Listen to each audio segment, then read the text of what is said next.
Shalom. I want to give all the praise, all the glory, all the honor unto Yahweh, Ba'ashem, Yahushai, Ba'ashem, Rekah Kudash. Double honors goes out to the elder apostles of Great Millstone for teaching me the truth. Also want to acknowledge all the Akyam who are pushing the truth with sincerity throughout the four corners of the earth. Shalom to the elect of the nation of Israel. Alright, so I'm going to be in 2 Kings 2 through the Spirit. It says, "And it came to pass when Yahweh would take up Elijah into heaven by a whirlwind, that Elijah went with Elisha from Gilgal." Alright, and that word whirlwind, it's going into a chariot as we're gonna read here in a moment. But let's keep reading verse 2. "And Elijah said unto Elisha, Tarry here, I pray thee, for Yahweh hath sent me to Bethel. And Elisha said unto him, As Yahweh liveth, as thy soul liveth, I will not leave thee. So they went down to Bethel. And the sons of the prophets that were at Bethel came forth to Elisha and said unto him, Knowest thou that Yahweh will take away thy master from thy head today? And he said, Yeah, I know it. Hold your peace." All right, so Elisha knew Elijah was going to go up into a chariot, right? And Elijah knew it, and so did the prophets. They all knew, because these were prophets from Bethel. And they were all coming up to Elisha saying, hey, this is going to happen. And the reason is because the prophets know prophecy, right? They know the secrets of Yahweh B'Shem Yahushai. It wasn't ordinary people that was walking up to Elisha telling him that his head was going to take away, his Lord and his Master was going to be taken away from him, right? Let's get Amos 3:7. "Surely Yahweh the Most High will do nothing, but he revealeth his secret unto his servants the prophets." Okay? So before Yahweh does things, he reveals them to his prophets. Just like we're reading here in Kings. In 2 Kings and chapter 2, and I'm at verse 3. Or I'm sorry, I read that. 4. "And Elijah said unto him, Elisha, tarry here, I pray thee, for Yahweh hath sent me to Jericho. And he said, As Yahweh liveth, and as thy soul liveth, I will not leave thee. So they came to Jericho." So Elisha didn't want to part ways at all with Elijah, because he knew the prophecy, that he knew that Elijah was going to get taken away, taken up by the chariot, taken up by the whirlwind. All right. And this time they went from Bethel to Jericho, and let's see what they say in Jericho. Verse 5.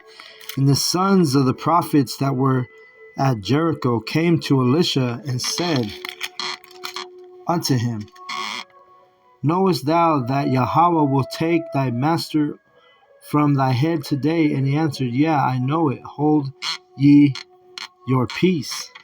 He didn't really want to hear it, right? He's telling him, just hold your peace. I already know. You don't need to tell me. You don't need to tell me that the Lord's going to take Elijah up, you know? And that's why he was lingering him. He didn't want to leave him. He was following him from first Bethel, then Jericho. But again, these weren't ordinary men telling Elisha that the Lord was going to take his master away, right? His teacher, if you will. Another word for master is teacher. And so But like I said, Elisha in the flesh, he didn't want Elijah to leave him. So that's why he's telling these prophets, just hold your peace. You just hold your peace. I don't need you to tell me. Don't remind me. But let's keep reading.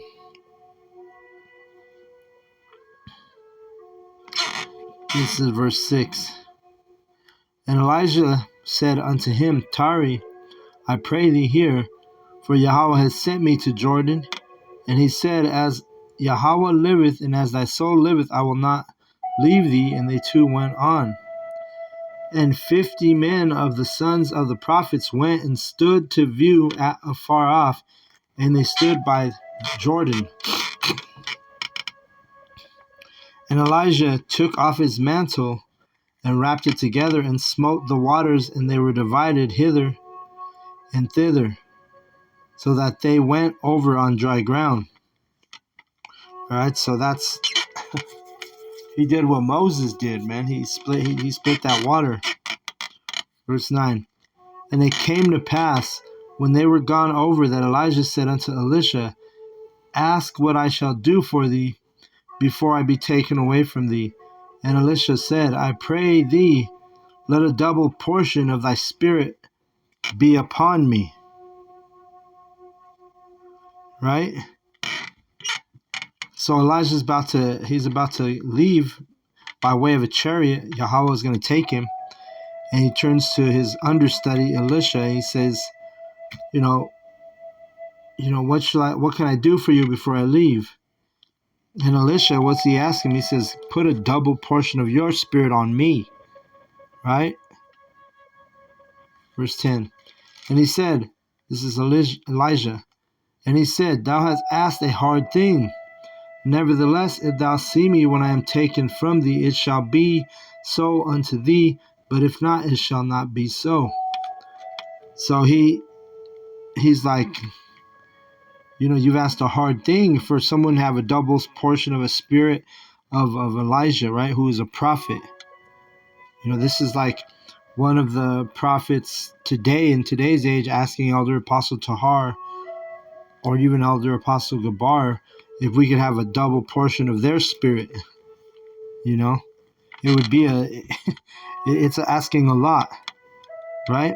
But nonetheless, Elijah said, hey, if you see me when I'm taken, you're going to get, that spirit's going to be on you.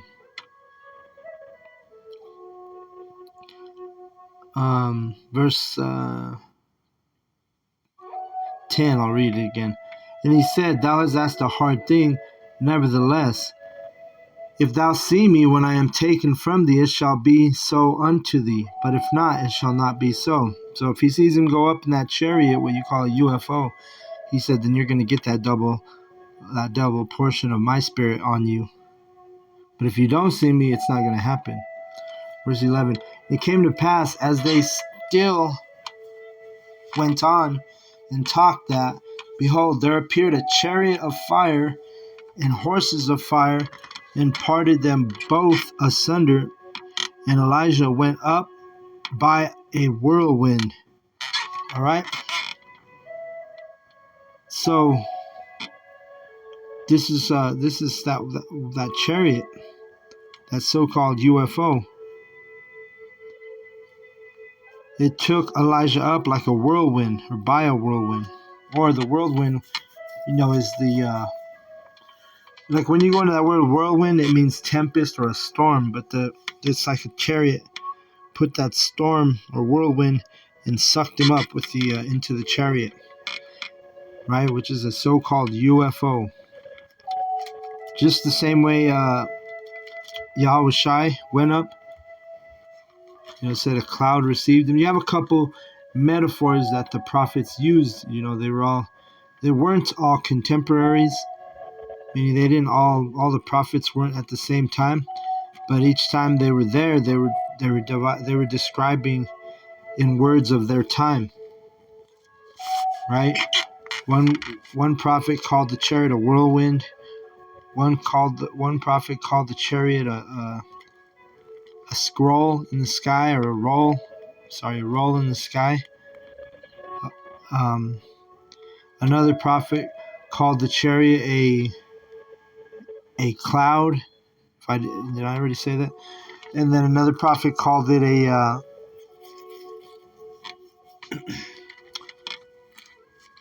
what else? What am I missing here? Just lost my train of thought. Salakia. But the point is the prophets were calling the chariots, what you call UFOs, different things. But through the Spirit, we understand what it is, right? A chariot of fire, a whirlwind into heaven. That's what you call a UFO. Took Elijah. In verse 12. And remember what he told him. He said if he wanted that double portion, he'd have to see it. So verse 12. And Elisha saw it, and he cried, my father, the chariot of Israel, and the horsemen thereof. And he saw him no more. And he took hold of his own clothes and rent them in two pieces. Right, so he that was that sign of mourning. When you rent your clothes, or you put dust on your head, those were customs of mourning for our people, the Israelites. But he saw him go up, so that was going to mean his wish was granted. He's going to have that double portion. And just like nowadays too, when we're at the camps and the chariots, they show up. They're in the skies and they're flashing us. They're floating right over the camp. We see it all the time, At least every other weekend, we've seen the chariots. I say in the last year, it comes. We see them about every other weekend. Sometimes multiple. Sometimes we see them a whole month in a row, 4 weeks in a row. It's all a matter of Yahweh B'Shem Yahushai's will and whether or not we are revealed the chariots. But when we do see those chariots, do you think that it builds our faith? And the answer is hell yeah, it builds our faith, right? Our faith is lifted up. Our spirits are lifted up. Just like built up Elisha here, he get the double portion of the spirit of Elijah. Verse 13, he took up also the mantle of Elijah that fell from him, and went back and stood by the bank of Jordan. And he took the mantle of Elijah that fell from him, and smote the waters, and said, where is Yahweh the power of Elijah? And when he also had smitten the waters, they parted hither, and Elisha went over. All right. So he did the same thing that Elijah did. He parted those waters and walked back to the other side. Verse 15.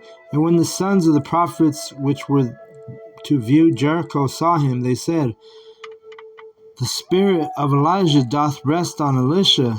And they came to meet him and bowed themselves to the ground before him.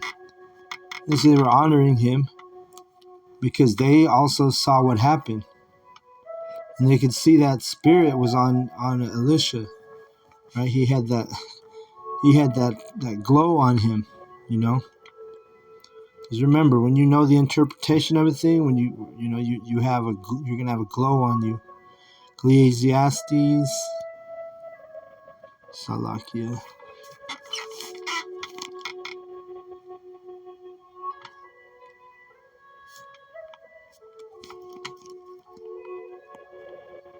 Shoot.